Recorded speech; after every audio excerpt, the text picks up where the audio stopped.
Bueno, vamos a realizar este ejercicio que dice lo siguiente. Hállese la integral de línea para la forma diferencial siguiente. 2xy diferencial de x más x al cuadrado diferencial de y a lo largo de los siguientes caminos. Apartado A, el camino c sub 1 que está sobre la recta y igual a x uniendo el punto A de coordenadas 0, 0 con el punto B de coordenadas 1, 1 y el camino c sub 2 que está sobre la parábola y igual a x al cuadrado uniendo el punto A de coordenadas 0, 0 con el punto B de coordenadas 1, 1 e interprétese el resultado obtenido. Bueno, para realizar este ejercicio tenemos que hacer necesariamente algunas consideraciones de carácter teórico, ¿vale? Y vamos a verlo. Bueno, en primer lugar, se dice que F es un campo vectorial si es una aplicación de Rn en Vn.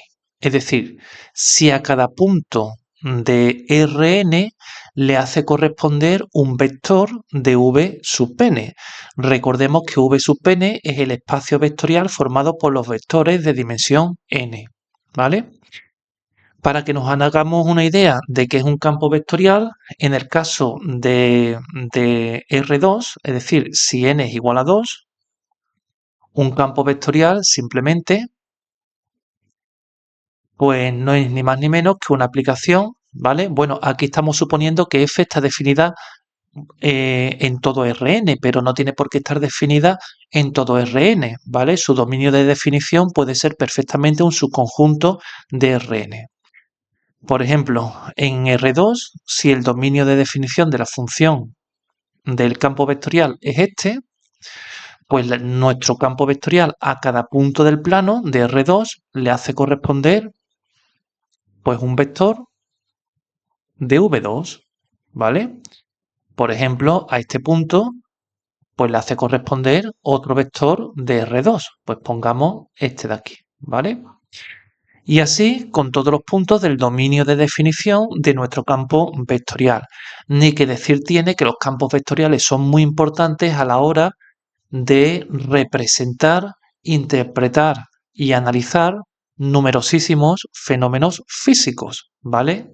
Eso es evidente. Bueno, esa es la definición de campo vectorial. Más definiciones. Se dice que el campo vectorial F es conservativo si dados dos puntos A y B cualesquiera de Rn, la integral de línea a lo largo de cualquier camino C entre A y B es la misma. Es decir, si la integral de línea de F entre las curvas C sub 1 y C sub 2 coinciden para cualesquiera dos caminos C sub 1 y C sub 2 que una los puntos A y B. Más claramente, es decir, se dice que F es un campo conservativo. Imaginemos que este es el dominio de definición y supongamos que estamos en R2, ¿vale? Supongamos que este es el dominio de definición de nuestro campo vectorial. Pues se dice que es conservativo si dados dos puntos A y B cualesquiera de su dominio de definición, la integral de línea a lo largo de cualquier camino que una esos dos puntos, ¿vale? La integral de línea a lo largo de cualesquiera dos caminos que unan esos dos puntos coinciden, ¿vale? Es la misma, esa integral de línea. Y vamos a ver una proposición muy importante que vamos a utilizar también para resolver este ejercicio, y es que el campo vectorial F es conservativo si y solo si existe un campo escalar F que recibe el nombre de función o campo potencial de F tal que el gradiente de F es igual a 0. En este caso, la integral de línea de F a lo largo de cualquier curva C que una, o cualquier curva o cualquier camino, es lo mismo, que una los puntos A y B coinciden, ¿vale? Vamos a intentar analizar con más detalle esta proposición. Es decir, esta proposición lo que me permite a mí es identificar si un campo vectorial es conservativo o no, ¿vale? Entonces, un campo vectorial será conservativo si solo si existe una función escalar f. A ver, una función escalar f es simplemente una función mm, de Rn en R, ¿vale? Es decir, que toma valores en R. Si existe una función f de Rn en R, perdón, de Rn en R, que en ese caso recibirá el nombre de función o campo potencial de f, tal que el gradiente de f es igual a f mayúscula, ¿vale? Es decir, que si existe una función escalar f cuyo gradiente es ese campo vectorial, entonces el campo vectorial es conservativo. Pero no solo eso, esta proposición nos dice más. Claro, si el campo vectorial es conservativo, imaginemos que estamos en R2 y que este es el dominio de definición del campo vectorial. Nosotros sabemos que dados dos puntos cualesquiera, A y B, la integral de línea a lo largo de dos caminos cualesquiera que unan A y B coinciden. Pero este teorema nos está diciendo más todavía. Nos está diciendo que la integral de línea, si existe una función escalar o un campo escalar cuyo gradiente sea f, además de ser conservativo, la integral de línea de cualquier curva entre A y B, ¿vale? Se calcula como el valor de esa función o campo potencial de f, es decir, el valor de esa función f en B, menos el valor de la función potencial de f en A, ¿vale? Evidentemente ya estamos viendo que esa integral de línea es independiente de la curva que nosotros tomemos, ¿vale? Solo depende de el punto inicial A y del punto final B de la curva. Pues bien, esta es la proposición que nosotros vamos a utilizar para resolver nuestro ejercicio. En cualquier caso, venga, vamos a empezar por el principio, vamos a resolver nuestro ejercicio, incluso vamos a copiar el enunciado de nuevo y lo vamos a hacer poco a poco. Bueno, vamos a ver, nos dice, hállese la integral de línea de esta forma diferencial, apartado A, en el camino C sub 1,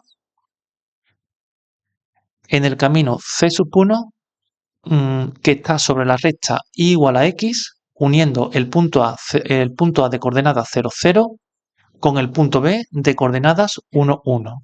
Bueno, a ver, creo que está claro cuál es la parametrización. Si este es el punto A de coordenadas 0, 0 y este es el punto B de coordenadas 1, 1, la recta igual a x que une esos dos puntos es este camino de aquí, ¿vale? Y está claro que la parametrización, porque claro, para calcular la integral de línea de esta función, de esta forma diferencial, lo primero que vamos a hacer es parametrizar la curva o el camino sobre el que nosotros vamos a integrar, ¿vale? Entonces la parametrización de C sub 1 claramente es x igual a t e y igual a t, ¿vale? Donde t pertenece al intervalo 0, 1. Si x es igual a t, el diferencial de x es igual al diferencial de t y el diferencial de y es igual al diferencial de t. Insisto, con t perteneciente al intervalo 0, 1. Para t igual a 0, x y valdrían 0, estaríamos en este punto de aquí. Y para t igual a 1, pues x vale 1 y vale 1, estaríamos en este punto de ahí. Y en todos los valores intermedios de t, pues nos iríamos desplazando desde el punto A hasta el punto B.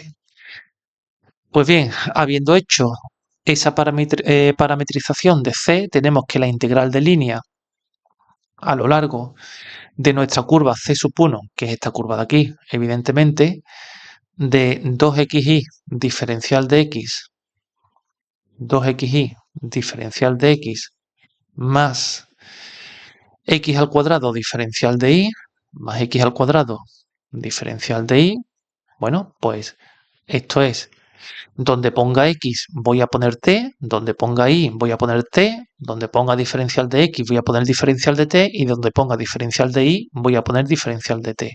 Y ahora, claro, esto es ya la integral para el parámetro t entre 0 y 1 de 2 por t y por t, es decir, 2t al cuadrado diferencial de x, que es diferencial de t, más x al cuadrado, es decir, t al cuadrado por diferencial de y, que es diferencial de t, es decir, más t al cuadrado diferencial de t.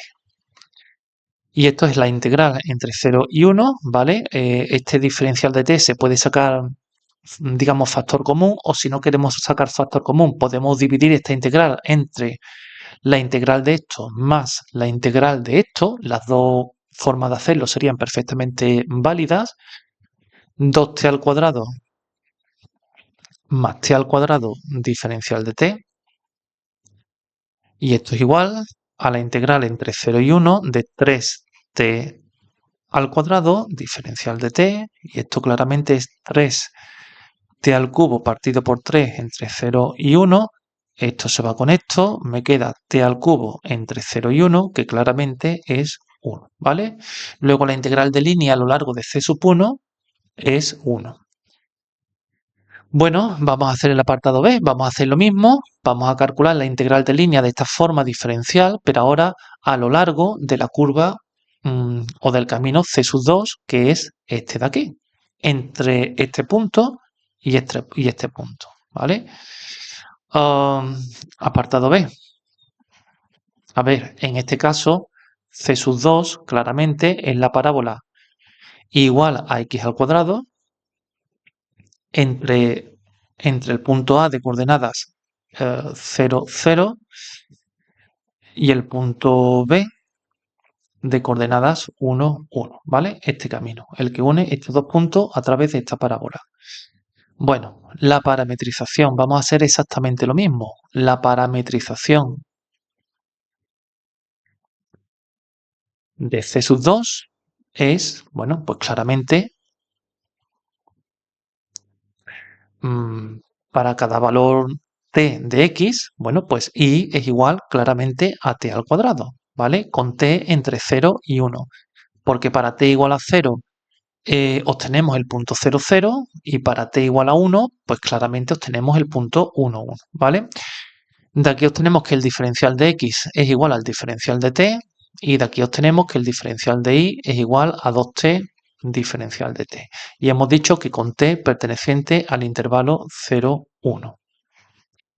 Por tanto, la integral a lo largo del camino c sub 2 de 2xy diferencial de x más x al cuadrado diferencial de y va a ser igual a, pues lo mismo, donde ponga x voy a poner t, donde ponga y voy a poner t al cuadrado, donde ponga diferencial de x pongo esto, donde ponga diferencial de y pongo esto de ahí.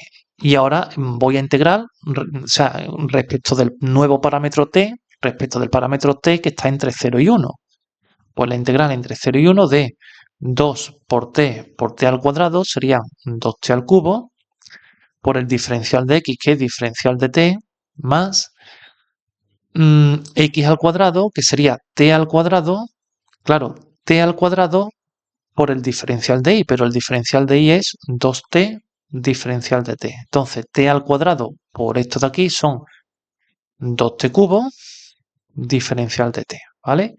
Esto se puede hacer como separando las dos integrales, ¿vale? Aplicando la propiedad de linealidad de la integral, o si queremos, también es perfectamente válido la integral entre 0 y 1 de 2t al cubo más 2t al cubo diferencial de t.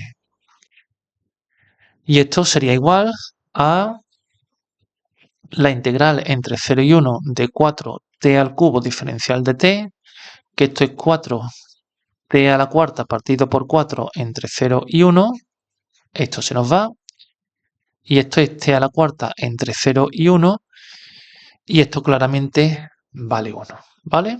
En principio los apartados A y B ya estarían terminados. Lo que pasa que también nos pide el problema es que interpretemos el resultado obtenido. A ver, nosotros hemos obtenido en el apartado A que la integral de línea a lo largo de la curva C1 que une los puntos A y B, esa integral de línea vale 1. Y en el apartado B hemos obtenido que la integral de línea de nuestra función a lo largo de la curva C2 entre A y B también vale 1, ¿vale? Es decir, gráficamente lo que hemos obtenido es que la integral de línea de nuestra forma diferencial entre el punto A de coordenadas 0, 0 y el punto B de coordenadas 1, 1, esa integral de línea es la misma habiendo tomado dos caminos diferentes, ¿vale? Este primer camino, C1, y este segundo camino, C2. Claro, según la teoría que vimos anteriormente, eso nos debería invitar a pensar que nuestra forma diferencial realmente es un campo vectorial conservativo, ¿vale? Según la teoría que hemos visto anteriormente. Y eso es lo que vamos a intentar demostrar, ¿vale? Veamos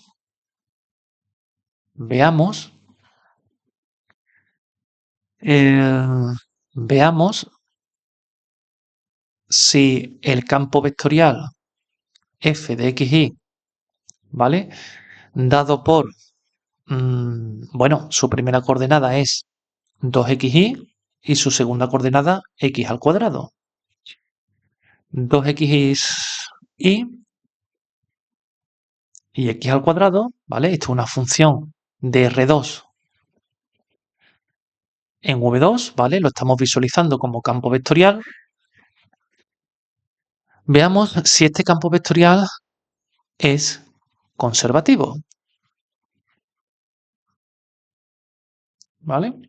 Bueno, claro, por la proposición que vimos anteriormente, ese campo vectorial será conservativo si solo si tiene función o campo potencial. Es decir, si solo si existe una función f, ¿vale? Una función escalar o un campo escalar, si existe una función f cuyo gradiente vale f, ¿vale? Por tanto, para ver si f es un campo conservativo, nosotros tenemos que encontrar una función f cuyo gradiente sea f. Si encontramos una función f minúscula cuyo gradiente es f mayúscula, pues entonces f mayúscula será un campo conservativo. Si no existe ninguna función f cuyo gradiente sea f mayúscula, pues f mayúscula no será un campo conservativo. Bueno, pues efectivamente vamos a ver que nuestra función f tiene una función potencial, es decir, una función cuyo gradiente es este de aquí. Bueno, a ver, si f es una función potencial, y claro, tenemos que decir quién es esa función f. Bueno, pues vamos a ir desenmascarando quién tiene que ser esa función f. Si f es una función potencial de f, entonces debe ser que el gradiente de f en un punto x y cualquiera tiene que ser igual a f en un punto x e y cualquiera, ¿vale? Para todo x y perteneciente a R2. A partir de ahora voy a obviar esto, pero bueno, esto deberíamos de ponerlo. Es decir, claro, ¿quién es el gradiente de nuestra función f? Pues el gradiente es la derivada de f respecto de x en un punto xy, y la derivada de f, recordemos la definición de gradiente, respecto de y en un punto xy, tiene que ser igual a nuestro campo vectorial, que en este caso es ese de ahí, 2xy y x al cuadrado. Y por tanto, debe ser esto igual a esto y esto igual a esto. Es decir, debe ser la derivada de f respecto de x en un punto xy tiene que ser igual a 2xy, y la derivada de f respecto de un punto, perdón, respecto de y en un punto xy tiene que ser igual a x al cuadrado, y esto para todo x e y de R2. ¿Vale? Bueno, a esto lo voy a llamar 1 y a esto lo voy a llamar 2. Y yo quiero averiguar quién es esa función f en caso de que exista esa función f que cumple esto de aquí. Porque si f cumple esto de aquí, el gradiente de f es nuestro campo vectorial, y por tanto nuestro campo vectorial tiene una función potencial, y por tanto nuestro campo vectorial será conservativo. Bueno, si nosotros integramos respecto de x aquí, ¿vale? Integrando respecto de x en 1, ¿vale? La integral de la derivada de f respecto de x diferencial de x, eso tiene que ser igual a la integral de 2xy diferencial de x. Aquí y es constante, ¿eh? O sea, aquí estamos considerando y una y cualquiera pero fijada, ¿vale? Una y cualquiera pero fijada. Esto de aquí, evidentemente, es o sea, esto es f de xy, ¿vale? Claramente, no, aquí no hay nada que discutir, ¿vale? Por las reglas de Barrow, o mejor dicho, por el primer teorema fundamental del cálculo. No olvidemos que y es una constante fijada, cualquiera pero fijada.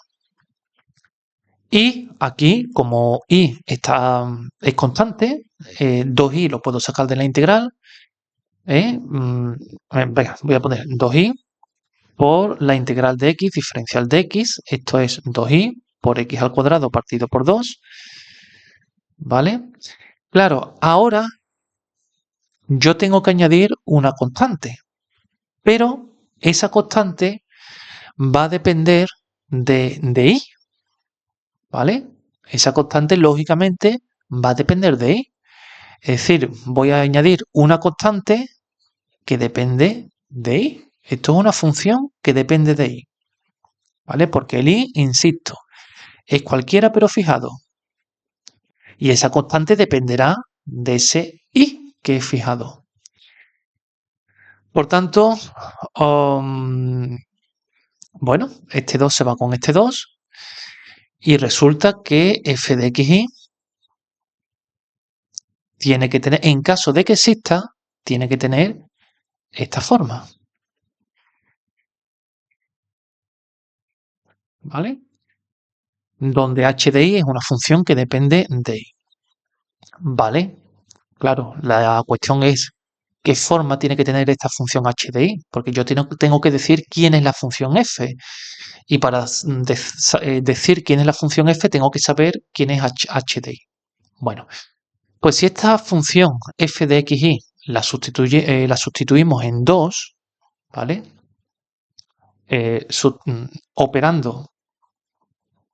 Operando en 2 con la función f de xy, que es esta de aquí, ¿vale? Debe de ser que la derivada de f respecto de y, la derivada de f respecto de y, bueno, la derivada de f, la derivada de esta función respecto de y, ¿vale? Ahora x al cuadrado es una constante. Bueno, pues la derivada respecto de y sería x al cuadrado, voy a ponerlo bien, x al cuadrado más h' de y, ¿vale? La derivada de h respecto de y. Aquí voy a hacer una observación importante. Lo primero que nos llama la atención es que, claro, yo estoy derivando tranquilamente aquí y yo no sé si esta función h es derivable. Y estoy derivando. A ver, eso se puede hacer porque en realidad esta proposición que hemos visto aquí, ¿vale? Esta proposición de aquí es mucho más amplia, o sea, requiere, para que esto sea cierto, requiere unas condiciones más amplias, ¿vale? Lo que pasa es que no la vamos a dar porque esas condiciones más amplias pues son un poquito muy detallistas, ¿vale? Y eso creo, entiendo que corresponde pues a un nivel universitario, ¿vale? Eh, por tanto, esas condiciones, o sea, las curvas tienen que ser, tienen que cumplir una serie de condiciones, no vale cualquier curva, ¿vale? Pero bueno, la idea fundamental es esa. Entonces, si se dan todas esas condiciones que nosotros hemos omitido, perdón, aquí no, en la proposición, si se dan todas esas condiciones que nosotros hemos omitido en esta proposición, pues os aseguro que esta función h es derivable, ¿eh? Y por tanto podemos considerar su derivada, ¿vale? Estamos operando formalmente porque, insisto, en este montante teórico que hemos hecho, hemos omitido algunas condiciones extras que tienen que cumplir todos los elementos que aparecen en esos resultados, porque, insisto, añadir esas condiciones extras me parece excesivo para unas oposiciones a secundaria, ¿vale? Entonces vamos a suponer que efectivamente esta función h es derivable. Bueno, en cualquier caso, eso tiene que ser igual a x al cuadrado, ¿vale? Y por tanto, esto se va con esto, h' de y. Esto, por supuesto, para todo x e y perteneciente a R2. h' de y tiene que ser igual a 0 para todo y perteneciente a R. Y por tanto, h es una constante, ¿vale? Es decir, h de y es igual a una constante, ¿vale? Y esto para todo y perteneciente a R. Una constante la que sea. Y por tanto, si h de y es una constante, yo sustituyo h de y por esa constante cualquiera, cualquier constante me vale, ¿vale? Porque no hay ninguna condición sobre esa constante, por tanto puede ser cualquiera, y voy a sustituir h de y por c. Es decir, que me quedaría que f de xy tiene que ser x al cuadrado por y más una constante c. X al cuadrado por y más una constante c. Es decir, que si existiese una función f cuyo gradiente fuese nuestro campo vectorial, es decir, si existiese una función potencial de nuestro campo vectorial, esa función potencial tendría que ser esta de aquí y no otra. Bueno, pues es fácil comprobar que efectivamente esta función es una función potencial de nuestro campo vectorial. Recordemos que nuestro campo vectorial es, lo tenemos por aquí, ¿vale? Nuestro campo vectorial es, a ver, 2xy, x al cuadrado. 2xy, x al cuadrado.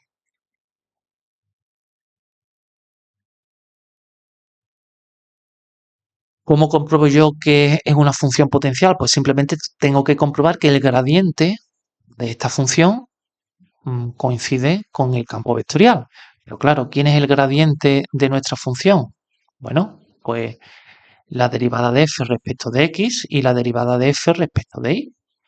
¿Quién es la derivada de f respecto de x? Claro, si yo considero y una constante, pues esto es 2xy más la derivada de c, que es 0, ¿vale? Y la derivada de f respecto de y, si yo considero que x al cuadrado es una constante, pues sería x al cuadrado, más la derivada de la constante que es 0. Luego, efectivamente, eh, el gradiente de f coincide con nuestro campo vectorial y por tanto f es una función potencial de f y por tanto f efectivamente es un campo conservativo. Y según vimos anteriormente, ¿vale? Vamos a intentar relacionar este resultado con nuestro ejercicio. Como f es un campo conservativo, según vimos en la proposición anterior, si f es un campo conservativo, dados dos puntos a y b cualesquiera, la integral de línea de cualquier curva entre a y b de nuestra función f se calcula como el valor de la función potencial en b menos el valor de la función potencial en a, ¿vale? En nuestro caso, teníamos,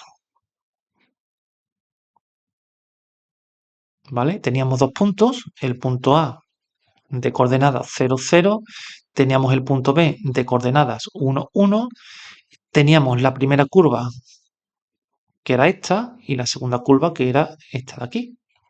Entonces, una vez que yo sé que f es un campo conservativo, según ese resultado que hemos visto, la integral de línea a lo largo de C sub 1 de nuestro campo conservativo debe de ser igual a la integral de línea a lo largo de C sub 2 de nuestro campo conservativo, y eso debe de coincidir con el valor de la función potencial en B menos el valor de la función potencial en A, ¿vale? Y de hecho vamos a ver que efectivamente es así, o sea que esto vale 1.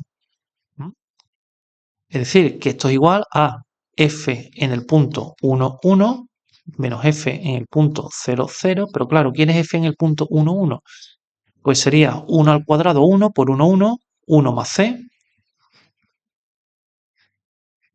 menos la función potencial en 0, 0, que si yo sustituyo x por 0 y por 0 me queda c, y efectivamente, esto vale 1, que era lo que nos salía que la integral de línea a lo largo de c sub 1 valía 1 y que la integral de línea a lo largo de c sub 2 pues también valía 1. Y ya sabemos que la integral de línea a lo largo de cualquier camino que una estos dos puntos, esa integral de línea va a valer siempre 1. ¿Vale? También sabemos que si en vez de coger estos dos puntos cogemos otros dos puntos cualesquiera, la integral de línea de nuestra función f a lo largo de cualquier camino que una esos dos puntos, ¿vale? Pues va a ser el valor de la función potencial en D menos el valor de la función potencial en C, en este caso, ¿vale? Y de esta manera ya hemos interpretado el resultado, porque nos pedía que, pues eso, que interpretemos el resultado que hemos obtenido. Y con esto concluiríamos este ejercicio.